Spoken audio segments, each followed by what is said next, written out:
سلام تماشابینان گرامی، خلاصه خبرهای مهم 20 اکتبر تاجیکستان و منطقه را از پایگاه خبری بامداد برایتان پیشکش میکنیم. شروع میکنیم از یک نگاه کوتاه به سرخط خبر مهم روز در این برنامه. اولین ویدیوی بازپرسی دلشاد کراسافچک. اول میخواستند که ما شیرالی کبیری را بدزدیم. فعلا برای 10 روز حبس جوانی که ابله شدن دادرش و لطکوب مادر و بیبیش رو ویدیو کرد. منصبدار روز گفت مهاجرانی رو که به جنگ اوکراین نمی روند از شهروندی محروم کرده شوند. سیاستمدار شناخته تاجیک شادی شعبدالوف از عالم چشم پوشید. دعای امام علی رحمان در مزار میر سید علی همدانی. و اکنون تفصیلات خبرها. با دست پایگاه خبری بامداد از منابع معتمد 3 ثبت ویدیوی کوتاه از جریان بازپرسی دلشاد سیدمرادوف معروف با لقب‌های دلشاد کراسافچک و دلشاد اسبه، متهم اساسی در پرونده ربودن و قتل معاون رئیس آریان بانک شورت اسمت‌اللهیف رسید. این ثبت‌ها پیش از همه یک چیز را نشان میدهند که دلشاد کراسافچک با تفتیشات فعالانه همکاری دارد و خیلی از جزئیات پس پرده قضیه ربودن بانکدار معروف نقل کرده ایستاده است. دلشاد کراسافچک کریش دارد و ظاهراً در حضور ادوکاتش بیانات میدهد. در یکی از این صحبت‌ها اعتراف میکند که ربودن شورت اسمت‌اللهیف را از آنها قمر عزیزوف، یک صاحبکار ساکن پایتخت، برادر آوازخوان گروه آوازدار انیس خواسته است.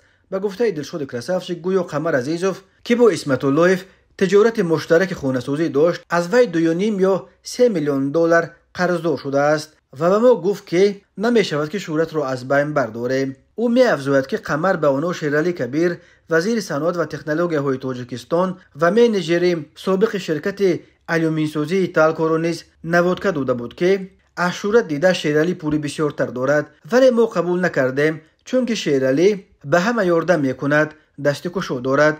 دلشاد کراسافچک همچنین در بیاناتش اعتراف کرد که همچون پیش پرداخت از قمر 50,000 دلار گرفته به یک شاگردم دادم که برای اجرای نقشه ماشین بخرد و یکم منزل را اجاره بگیرد. به بچه ها هم یک مقدار پول دادم. از سر همین پول ماشین خونده صنعت را خریدم و هم یک خانه را در دهه شاداب در چهارباغ اجاره گرفتیم. به گفته کراسافچک قمر عزیزوف به آنها وعده داده است که بعد انجام این کار یک مغازه‌اش را فروخته پول آنها را پرداخت میکند. معلوم نیست که دلشاد کراسافچک و شریکانش در عوض چند پول بر ربودن اسمت‌اللهیف راضی شدند.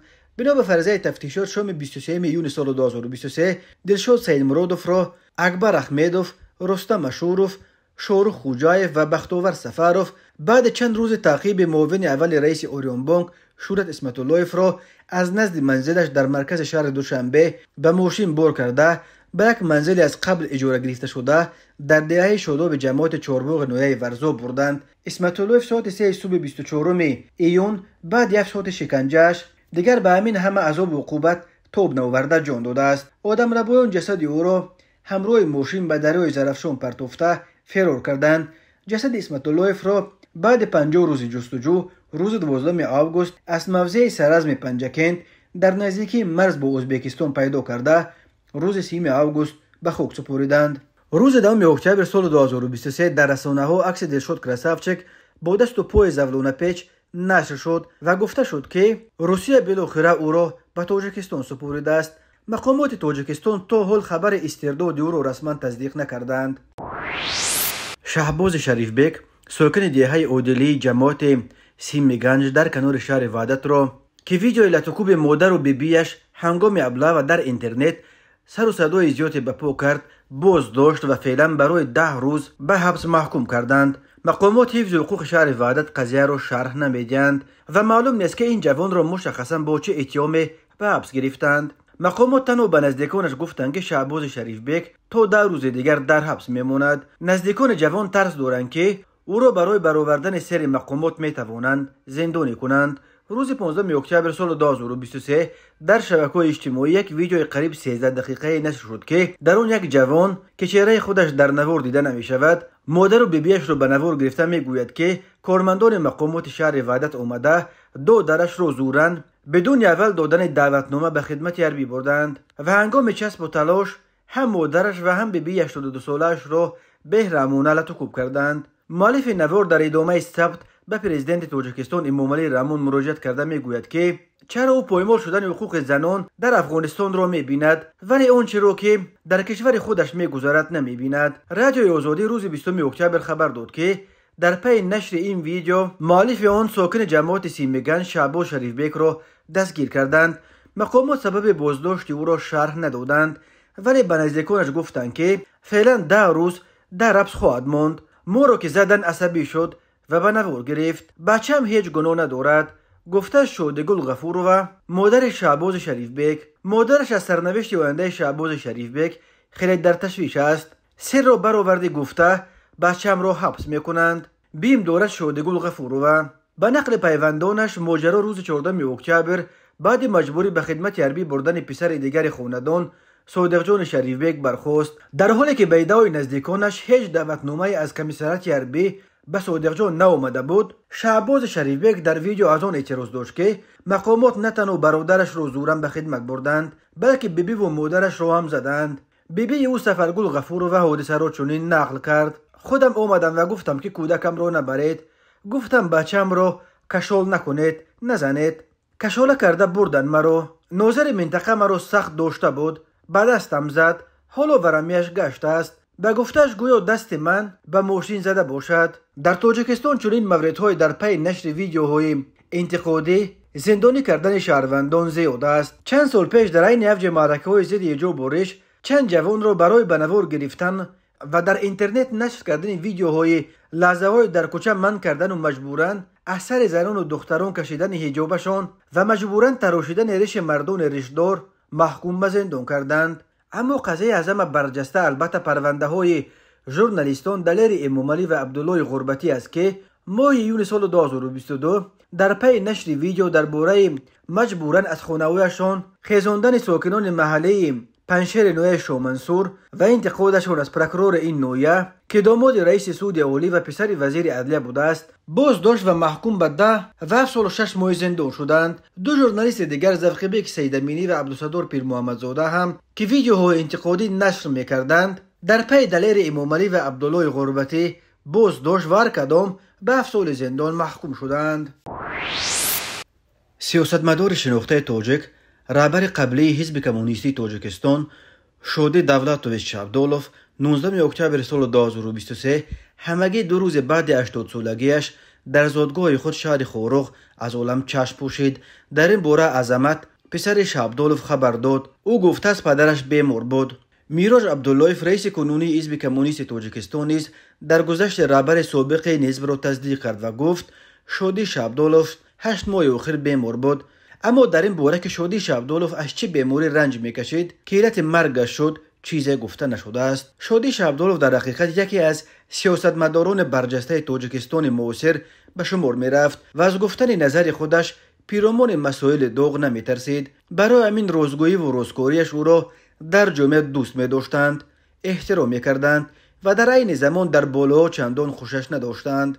ستاره شابدولوف در آسمان سیاست تاجیکستان بعد انتخابات پارلمانی سال 2015 که حزب او بار اول در تاریخ خود نتوانست سده 5% را عبور کند و به پارلمان راه بیابد رو به سقوط آورد. ماه ایول سال 2016 در انجمن حزب کمونیست شابدولوف را از رئیسی گرفتند و گناهکارش هم کردند که با رهبران جمهوری مناسبت درست برپا کرده نتوانست و همین مناسبت‌های بد او با حکومت باعث شد که کمونیست‌ها را به پارلمان راه ندادند. خود شودی شابدولوف برکناریش را تبادلات نامیده گفته بود که او را برای از رهبران اول گفتن حقیقت برکنار کردند. شودی شابدولوف 17 اکتبر سال 1943 در شهر خوروغ به دنیا آمده است. شابدولوف چندین سال در نیروگاه پامیر به حیث مهندس کار کرده نامزد علم‌های اقتصادی هم بود. او سال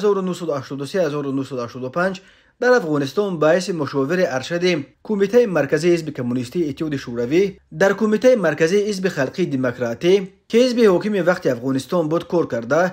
بعد بازگشتش از سال 1985 تا 1989 کاتب یکم کمیته حزب کمونیستی در شهر خوروغ بود. شابدولوف سال 1989 به دوشنبه آمد و تا سال 1991 در مقام مدیر شعبه صنعت و سپس کاتب ایدئولوژی کمیته مرکزی حزب کمونیستی تاجیکستان کار کرد. سال 1991 شابدولوف رئیس حزب کمونیستی انتخاب شد و تا سال 2016 در طول 25 سال یا چورک عصر بین حزب رهبری کرد. شابدولوف همین طور سال 1989 تا 2015 در طول 26 سال وکیل پارلمان تاجیکستان بود.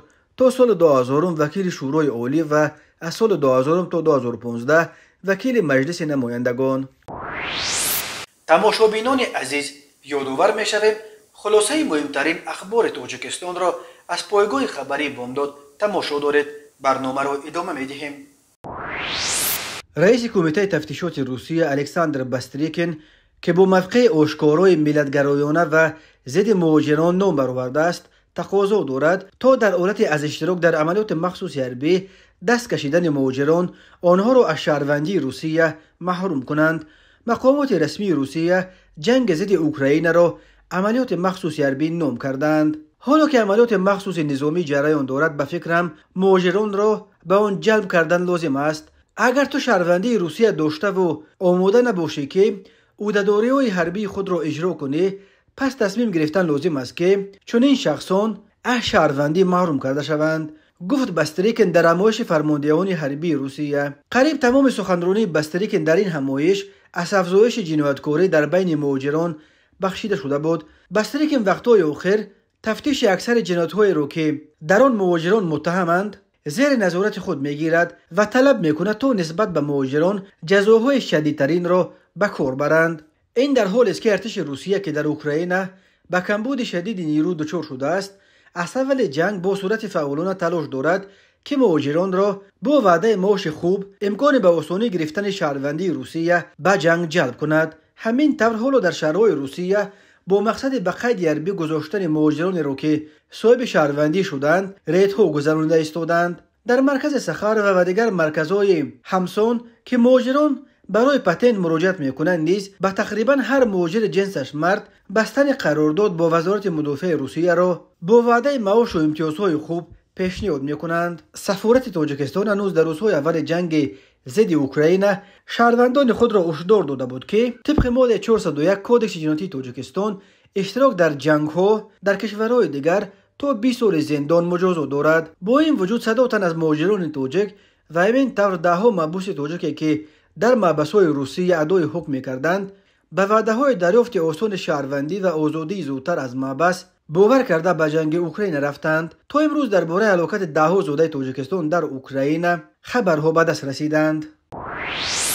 روز 19 اکتبر سال 2023 پرزیدنت تاجیکستان امامعلی رحمان که چند روز با سفر کاری در منطقه کولوب قرار دارد، از مزار عالم شاعر و متفکر معروف میر سید علی حمدانی در شهر کولوب زیارت کرد. خدمات مطبوعات پرزیدنت خبر داد که امامعلی رحمان در شهر کولوب به نشان احترام و قدرشناسی به گذشتگان آرامگاه عالم متفکر مشرق زمین میر سید علی حمدانی را زیارت نموده با قرائت آیت‌ها از قرآن مجید بر پایداری ثبات و آرامی تاجیکستان صاحب استقلال، آسودگی مردم کشور و پیشرفت و شکوفایی وطن دعا و فاتحه نیک کردند. در عکس‌های نشر شده دیده می شود که امامعلی رحمان را هنگام زیارت مزار میر سید علی حمدانی رئیس ولایت ختلان دولتعلی سعید شهردار کولوب بختیار نظرزاده همراهی می کنند. در عکس‌ها دیده می شود که امامعلی رحمان راه میدان نزد مقبره را از بالای قالین سرخ طی می کند، ولی همراهانش از جمله دولتعلی سعید نه از بالای قالین بلکه از دو پهلوی آن قدم می زنند. خدمات مطبوعات پرزیدنت گفت مقبره و حدود آرامگاه این شخصیت تاریخی در دوران استقلال پوره تجدید و نوسازی گردیده به یک مکان آباد و زیبا تبدیل داده شد که همه روزه صدا سیاح داخلی و خارجی برای زیارت و بازدید به این مکان تشریف می‌آورند. گفته می شود امامعلی رحمان با رهبریت شهر کولوب و مسئولان آثارخانه میراث ادبی و آثار خطی به نام میر سید علی حمدانی جهت بازم آباد و زیبا گردانیدن حدود این مکان تاریخی و در سطح بلند استقبال گرفتن مهمانان داخلی و خارجی دستور و هدایت‌های مشخص داده است. در تاجیکستان به شخصیت میر سید علی حمدانی احترام زیاد می‌گذارند. نایه سابق مسکو در مرز تاجیکستان با افغانستان حالا نام میر سید علی حمدانی را دارد. همین طور پول 10 سومونه با عکس این شخصیت تاریخی زنیت یافته است. پرونده جنایتی با ماده 110 قسم 2 کودکس جنایتی جمهوری تاجیکستان از 16 اکتبر سال 2023 نسبت مردان 35, 33 و 32 ساله ساکنان شهر خوجند آغاز کرده شده است. گمان بر شوندگان شب 15 اکتبر سال 2023 تخمینا ساعت 00:30 دقیقه با مقصد استراحت نمودن به مرکز دلخوشی خوکانت رفتند و هنگام در حالت مستی قرار داشتنشان به یگان اساس با مرد 33 ساله ساکن شهر دوشنبه جنگ و جنجال نموده او را لطو کردند. در نتیجه جبر دیده جراحات گوناگون جسمانی برداشته در بیمارخانه بستری گردیده است. از روی حادثه مذکور تفتیشات به شعبه وزارت کارهای داخلی یک در شهر شاهمنصور با عریضه زن 54 ساله ساکن ناحیه مذکور مراجعت نموده است که 16 اکتبر سال 2023 مرد 35 ساله ساکن پایتخت با راه پنهانی به خانه استقامتیش در آمده از آنجا $5400 امریکایی و تجهیزات روزگار را دزدیده از جای حادثه غیب شده است. ضرر رسمی دیده شده 59850 سامانی را تشکیل می‌دهد. اوید این حادثه تفتیشات ادامه دارد. تماشابینان عزیز و گرامی، این بود مرور به خلاصه چند خبر مهم امروز تاجیکستان. خبر و گزارش‌های بیشتر از تاجیکستان و درباره تاجیکستان و اطراف آن را در سامانه پایگاه خبری بامداد در این نشانه پیگیری نمایید: www.bomdad.com. خوش باشید.